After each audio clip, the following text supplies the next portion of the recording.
नमस्कार मित्रों।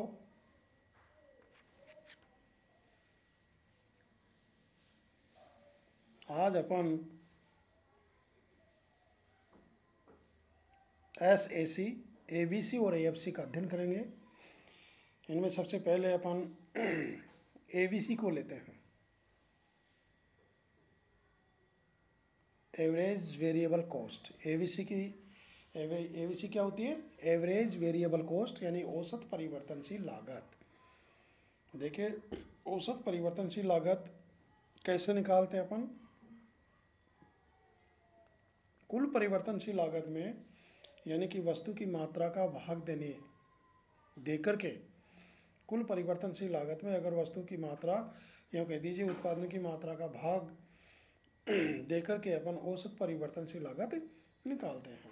अर्थात कहने का मतलब यह है कि औसत परिवर्तनशील लागत कुल परिवर्तनशील लागत को वस्तु की कुल उत्पादन मात्रा से भाग देने पर प्राप्त होती है। अर्थात औसत परिवर्तनशील लागत इक्वल टू कुल परिवर्तनशील लागत अपॉन उत्पादन की मात्रा, या ABC। औसत परिवर्तनशील लागत क्या होती है? ABC equal to TVC upon Q। यहाँ पर TVC तो क्या है? कुल टोटल वेरिएबल कॉस्ट है, कुल परिवर्तनशील लागत है, और Q का है, यह वस्तु की उत्पादन की मात्रा है, और ABC है ही आपकी औसत परिवर्तनशील लागत। तो ABC इक्वल टू क्या हो गया? TVC upon Q। इस प्रकार यानी कि औसत परिवर्तनशील लागत ABC उत्पादन की प्रति इकाई परिवर्तनशील लागत होती है। यानी कि प्रारंभ में कुछ सीमा तक ABC वर्तमान प्रतिफल के कारण घटती है, परंतु न्यूनतम बिंदु के बाद उत्पादन बढ़ने पर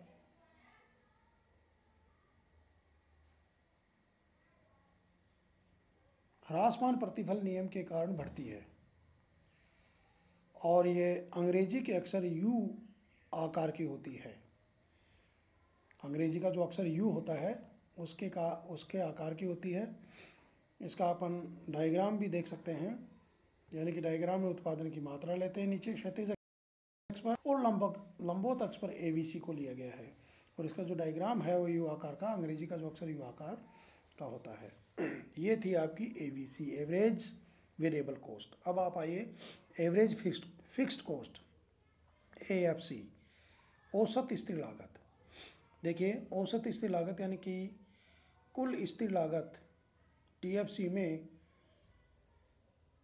वस्तु की मात्रा का भाग देने से प्राप्त होती है। औसत स्थिर लागत कैसे प्राप्त होती है? यानी कि TFC में अगर उत्पादन की मात्रा का वस्तु की मात्रा का भाग देते हैं तो प्राप्त मान औसत स्थिर लागत का होता है। अर्थात औसत स्थिर लागत उत्पादन की प्रति इकाई स्थिर लागत है। ये उत्पादन बढ़ने पर लगातार घटती जाती है, क्योंकि उत्पादन की मात्रा के बढ़ते जाने पर यह अधिक इकाइयों पर फैल जाती है, लेकिन ये कभी जीरो यानी शून्य नहीं हो सकती। यह कभी शून्य नहीं हो सकती है। अर्थात AFC वक्र बाईं ओर नीचे की ओर गिरता हुआ होता है। इसके दोनों किनारे दोनों अक्षों के समीप होते हैं, लेकिन अक्षों को छूते नहीं हैं। AFC वक्र के प्रत्येक बिंदु पर कुल स्थिर लागत समान बनी रहती है। AFC जो वक्र है उसके प्रत्येक बिंदु पर क्या होता है कि कुल स्थिर लागत समान बन रहती है। इसलिए इसकी जो आकृति है, अर्थात AFC की आकृति कैसी होती है? रेक्टेंगुलर हाइपरबोला की तरह होती है। एक आयताकार अतिपरवलय की तरह इसकी आकृति होती है। औसत स्थिर लागत यानी कि कुल जो स्थिर लागत है उसमें उत्पादन की मात्रा का भाग दे दिया जाए तो औसत स्थिर लागत आएगी। अर्थात औसत स्थिर लागत इक्वल टू कुल स्थिर लागत अपॉन उत्पादन की मात्रा, या AFC equal to TFC upon Q, जहाँ TFC तो क्या है? वो कुल स्थिर लागत है, टोटल फिक्स कॉस्ट है, और Q क्या है? यानी कि उत्पादन की मात्रा है। तो TFC में Q का भाग देने पर AFC का मान प्राप्त होता है। इसका डायग्राम भी बना करके इसको एक्सप्लेन किया जा सकता है। इसके डायग्राम में यानी कि नीचे उत्पादन की मात्रा और लंबवत अक्ष पर AFC को लेते हैं, और ये बाएं से दाएं नीचे गिरता हुआ होता है, और इसकी आकृति है वो रेक्टेंगुलर हाइपरबोला की तरह होती है। अब आप आइए average total cost. Average total cost या इसको SAC भी कहते हैं, अल्पकालीन औसत लागत या औसत लागत, यानी कि एवरेज टोटल कॉस्ट या शॉर्ट रन एवरेज कॉस्ट या एवरेज कॉस्ट, तीनों एक ही चीज़ है। इसको औसत कुल लागत भी कहते हैं, अल्पकालीन औसत लागत भी कहते हैं और औसत लागत भी कहते हैं। औसत लागत कुल लागत में वस्तु की मात्रा का या वस्तु की इकाइयों का भाग देने से प्राप्त होती है। इसे अल्पकालीन औसत लागत SAC भी कहते हैं। और यह औसत परिवर्तनशील लागत और औसत स्थिर लागत के जोड़ के बराबर होती है। यानी कि SAC क्या होती है?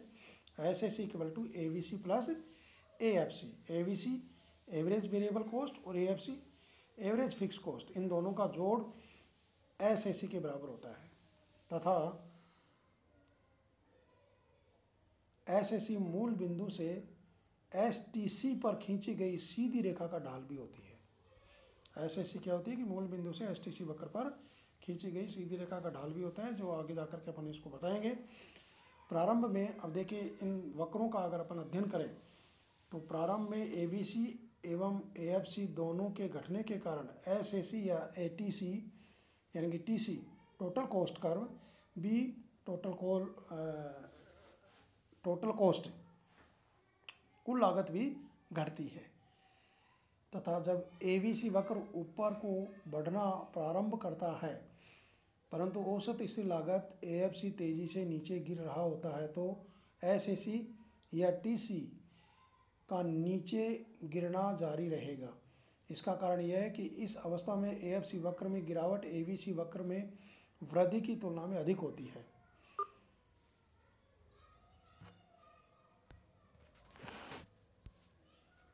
ये क्या हुआ?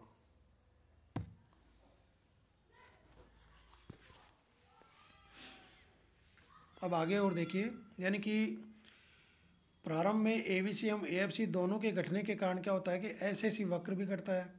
जब AVC वक्र बढ़ना प्रारंभ करता है तो SAC वक्र गिर रहा होता है, क्योंकि AFC वक्र नीचे की ओर गिर रहा है। अर्थात जब AFC वक्र में गिरावट की दर AVC वक्र के बढ़ने की दर से अधिक होती है तो SAC वक्र घटता जाता है, परंतु जब AFC वक्र में गिरावट की दर AVC वक्र में बढ़ने की दर से कम होती है तो SAC वक्र भी बढ़ने लगता है। इसलिए SAC वक्र की जो आकृति है, इसलिए SAC वक्र भी क्या होता है कि यू आकार का होता है। अंग्रेजी के अक्षर यू की तरह इसकी आकृति होती है। इनका एक साथ अपन डायग्राम बना सकते हैं, एक ही डायग्राम इनको दिखा सकते हैं, यानी कि SAC को, AVC को और AFC को। और ये तीनों ही क्या होते हैं, यानी कि देखिए इसमें SAC और AVC ये दोनों तो होते हैं यू आकार के, और AFC रेक्टेंगुलर हाइपरबोला की तरह की आकृति होती है। और अब आप लेते हैं सीमांत लागत। देखिए सीमांत लागत को अपन लेंगे मार्जिनल कॉस्ट, यानी कि उत्पादन की एक अतिरिक्त इकाई उत्पादित करने से कुल लागत में जो वृद्धि होती है उसे सीमांत लागत के नाम से जाना जाता है। अर्थात सीमांत लागत का मतलब होगा कि उत्पादन में इकाई वृद्धि करने से कुल लागत में जो परिवर्तन होगा उसको सीमांत लागत कहते हैं। और ये भी दो प्रकार की होती है यहाँ, एक तो अल्पकालीन सीमांत लागत जिसको तो SMC बोलते हैं, शॉर्ट रन मार्जिनल कॉस्ट, एक दीर्घकालीन सीमांत लागत जिसको LMC बोलते हैं, लॉन्ग रन मार्जिनल कॉस्ट। अब पहले अपन अल्पकालीन सीमांत लागत की चर्चा करेंगे।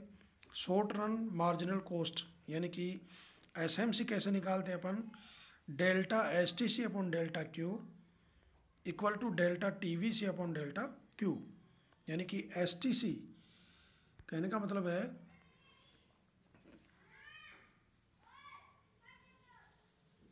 कि उत्पादन में